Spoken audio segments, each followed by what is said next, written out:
Hello everyone, it's Shay here from Pro EMP, and today I'm going to be talking about breathing life into normal, everyday drum loops. Today I'm going to be demonstrating this using a simple Apple loop from the Apple Loops library, something called the Upbeat Funk Break. It's at 120 beats per minute, and it is the exact loop. All I've done here is just looped it over and created a new region, so it is 8 bars long. So let me play this for you.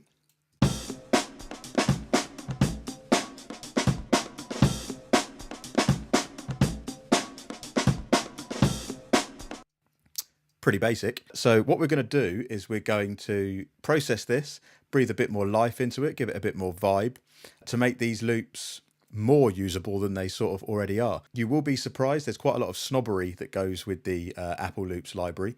A lot of people say they never use Apple Loops and they'll never use Apple Loops. But they are loops that are there for you to use. They are usable loops. I do agree, however, it's not a good idea just to drag and drop Apple Loops and make a tune out of them and do nothing with it. That's not good. What is good, though, is using those as sources for samples that you can then further process. So the first thing, which is always a really good place to start, is to work on the general sound rather than the arrangement. It's the general sound of the loop. And what I mean by that, it may sound quite obvious, but what I mean by that is how the loop actually sounds sonically, its makeup of frequency, what's in it, how thick it sounds. Now, normally you would go straight for something like an EQ to fine tune the frequencies, lift frequencies, lower frequencies and volume to get your desired frequency makeup. However, what we're going to do today instead is use saturation to do this. So we're going to not EQ first, we're going to saturate first. Now, just recently, I acquired the SSL Native bundle, which is the original company, SSL, Solid State Logic from Oxford. They've got a new version of their plugins out. It used to be the Duende format, but now they've got a native version. And I'm sure a lot of you are aware of the SSL cloned and sort of companies that bring out versions of SSL channel strips and compressors and so on. People like Waves, Slate Digital, UA, loads of companies do this. I've used most of them. I've used pretty much all of them, and I do quite like all of them, but they don't actually sound exactly like an SSL does. They sound fairly like an SSL, but with a little twist on them. Whereas these ones I've found sound like an SSL. So what I'm going to do first of all is talk through the plugin. So this is called the X Saturator. Now, what this does is add saturation to the signal. Now, adding saturation to the signal is kind of like EQing if you want to think about it that way. But what it's doing is it's adding harmonics of the second or third order from here. So you've got even harmonics in the second or odd harmonics in the third. Now, what these translate to in terms of sonically, what you can hear, adding third harmonics is a very pleasing sound to the ear.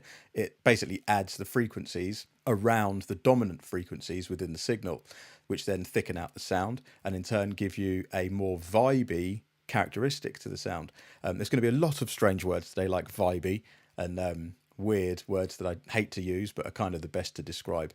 So I'm going to play through the loop. I'm going to do 4 bars where it's not engaged, and then I'm going to engage this saturator plugin.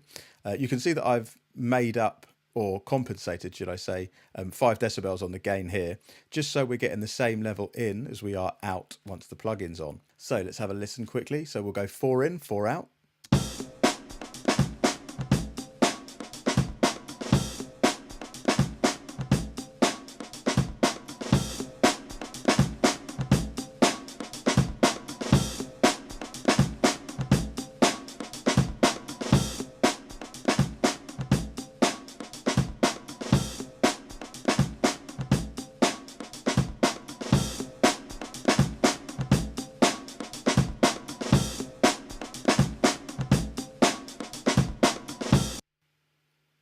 So you can really hear a difference there. And it's not a saturation that is distorting the sound too much. All it's really doing is bringing up all of the lower areas around those dominant hits that you can hear.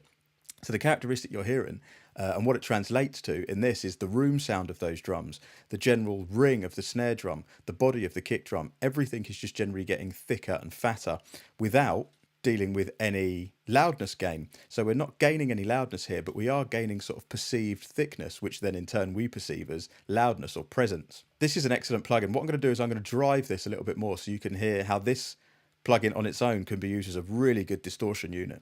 So I'm going to leave it in from the start and then just slowly drag the drive up. What I'm also going to do is play around with this shape and play around with the harmonics, so you can hear the differences in the tones that you can get. So let's go.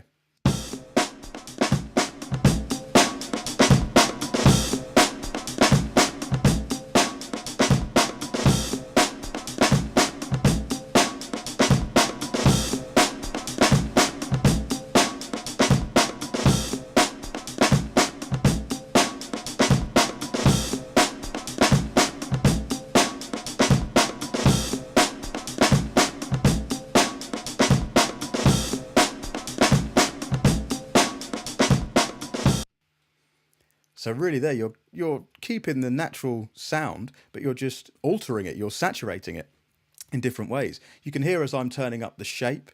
So you're at 0% here. If I go to about 25%, it's like it's adding in a high frequency curve, like almost like a tilt type filter, which gives more presence to the top end.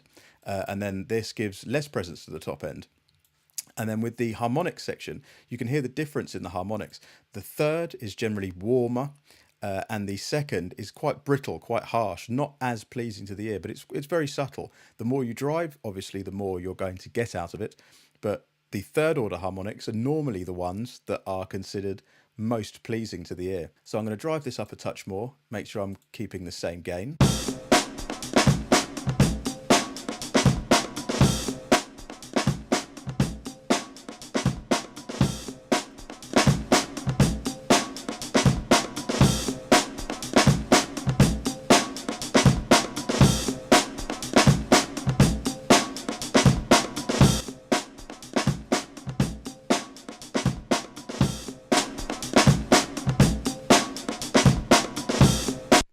See, now I'm peaking at the same gain here, -7.2 on both of those in and out, and the difference is so drastic. I've just got so much more body. Now, the problem with this is that now maybe I've got a little bit too much frequency information. I've thickened out those frequencies too much around the dominant hits.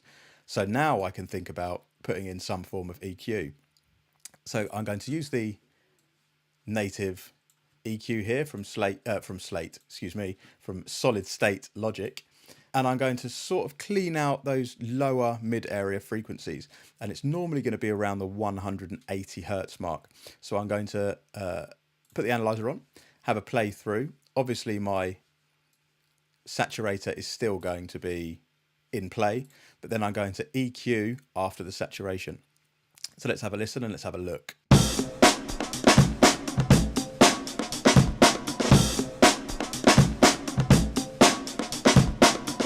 So I can see from here, this area is kind of a problem area. In my drums, I'm probably not going to want anything around about lower than around about 40 to 50 hertz, really, because that's kind of the area that I would suggest to put my sub, and it doesn't really need to be there. And what you will find is when you're processing drum loops or just a drum group, if you cut off the low end of your drums, you do find you get a more defined low end. It sounds very strange, but in order to gain bass dominance or bass presence, you take low bass away from it. So I'll demonstrate that just now. I'll stick this in and we'll pull this down, and I'll change the curve here to more of a Butterworth, as it's known on here, characterized by having a maximally flat magnitude response, i.e. no amplitude ripple in the pass band, just a steep band, basically. I mean, it's a steep band.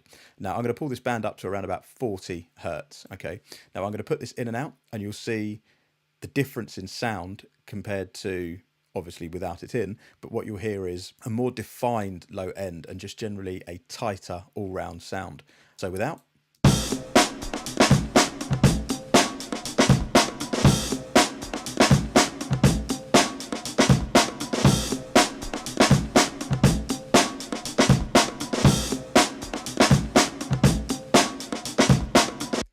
See, that's quite a subtle difference. I may have gone a little bit too hard on that, if I'm honest. So if I go back to around about 35, now I can boost up this low end on a shelf around about the 100 hertz mark, and then tighten my cut in. And now have a listen to how this defines that low end. So what this is giving you is a little bit more presence in the low, so the low end of the kick, but then I'm cutting off sharp just lower than my kind of subby area, or my dominant sub area. So take it out and then put it in. Let's have a listen.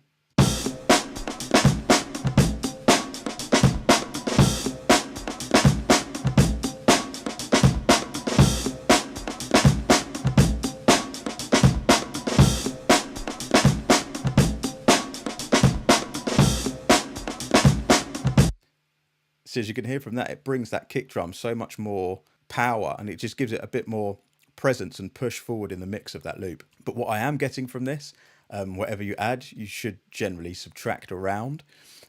So from here, this sort of 200 hertz mark, I think it should be around about the 180 if I can hear correctly.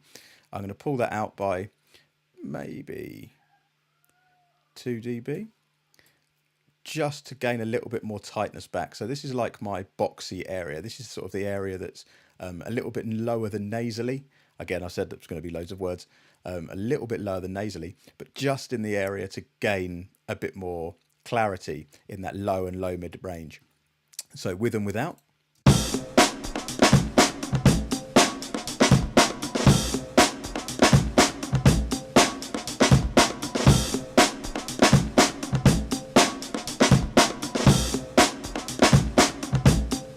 So getting a little bit more body out of the bottom. What I'm going to do now is take out the saturation and the EQ, listen to before and listen to after.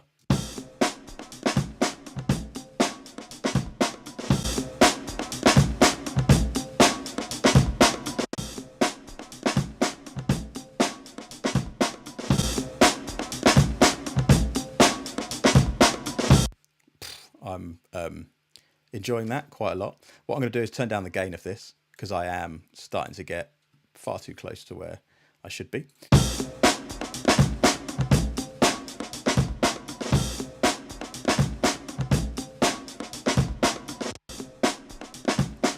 There we go. So we're kind of matching up towards those gains now. So let's have listen to the difference between the two. So we've got clean before, and then with some slight saturation and some slight EQ.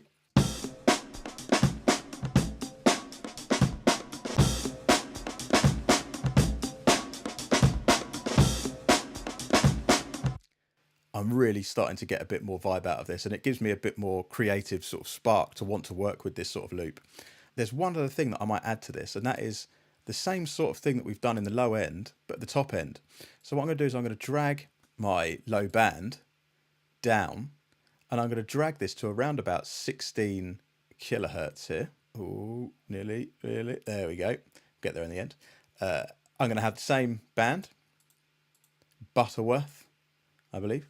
And then I'm going to lift up on a shelf a couple of dB, and I'm going to lift this from around about the 10K mark. Okay. Now you'll hear what this does. Actually, no, I'm going to go further down than that because there's quite a lot of information in this file. So I'm going to go from around about 6,000 hertz, and I'm going to go 4 decibels. So let's have a listen.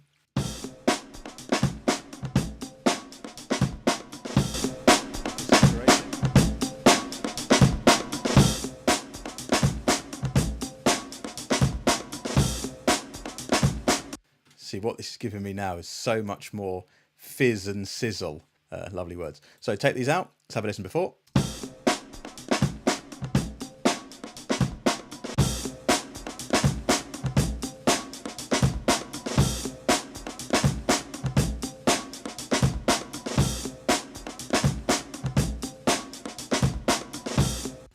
Beautiful. Lastly, one last thing. What I'm going to do on this one. What's this? Oh, it's another EQ. I can get rid of that. I think I was just using that for analysis purposes. I'll get rid of that for now. Let's go down to SSL and let's drag in the bus compressor. So let's have a look at this compressor.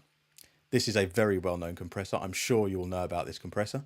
It's probably one of the most cloned hardware units that there are, and also cloned plugins. This is a world-known industry sort of standard compressor. The good thing about this is that it can be subtle and it can also be quite sucky.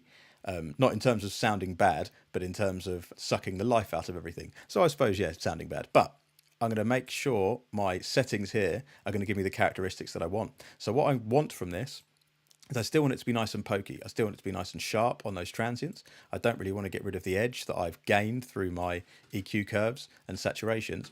So I'm going to have a very slow attack. I'm also going to put the release to extremely fast, which means that once it does compress, it lets go of that compression as quickly as it can physically do so, which is here.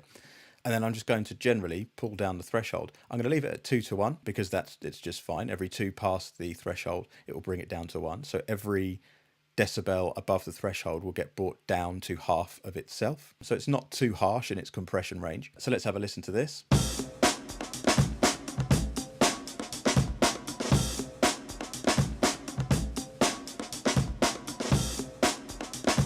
So I'm aiming for that sort of 3 to 4 dBs worth of compression on here, which then I can make up in this gain. So I'll give it 3 dB here. And now let's have a listen with the compressor in and out. So no compression.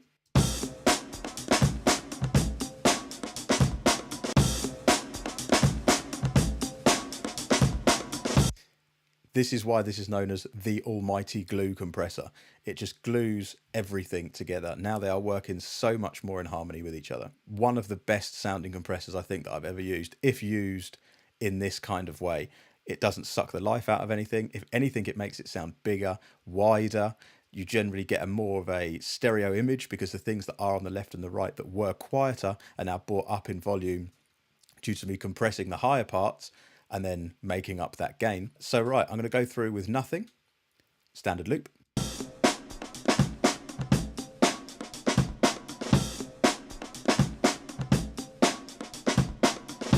I think we're all in agreement that that is an okay loop. And then now our finished loop.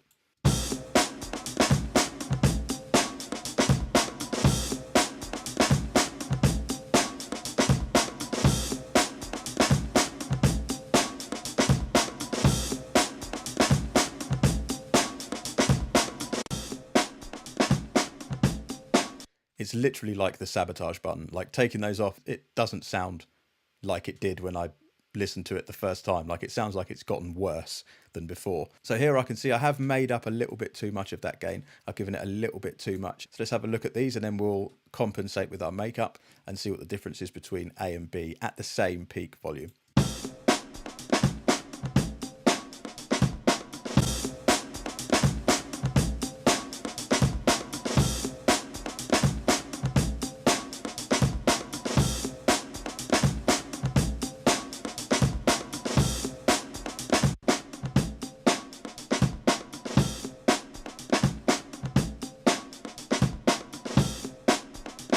So we're getting to around about 0.2 decibels there. I'm not going to sit here and move this fader 0.2 decibels because I'll probably end up smashing the place up because I'll never get it. Kind of like when you're filling the car up with petrol and you get to £50 and 99 pence and you're like, should you, shouldn't you, should you? Anyway, that has nothing to do with what we're doing. What we're doing is breathing life into dull or mediocre loops using the SSL Native plugins. I love these plugins. I think they are worth a lot more than they are to buy because of how many uses they have. For mixing, I think they're amazing. For production wise and general sound design, I think they are absolutely brilliant. This, for me, the saturation is one of the better saturation plugins. And for people that I teach, not only here at Pro EMP, but at the ACM in Guildford, you will all know if you know me that I am big on saturation instead of compression. I like to saturate things more than I would compress. Not that I don't compress, but I only compress when I kind of need to. And I use saturation for those characteristics where I want to make something thicker. And this is one of the best saturation plugins that I've heard.